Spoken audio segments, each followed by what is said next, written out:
Hello guys, and welcome back to today's video. In today's video guys, I want to show you how to add photo to your TikTok live background. Alright, so it's very simple guys. First step you have to take here is to select the live option.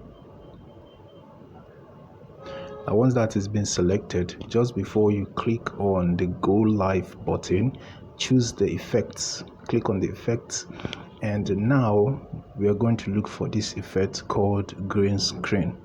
Now here it is, so I'm going to click on that.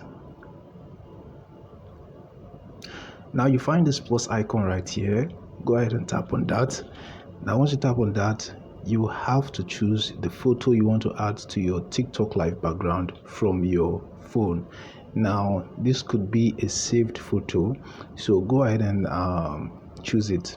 Though the photo needs to meet certain pixel requirements, so I'm going to choose this one for example, and here it says the minimum pixel whatever. All right, it doesn't meet it, so I'm going to choose this other one, and I'm going to go back, just tap on the live, and now as you can see the background has been changed to the photo.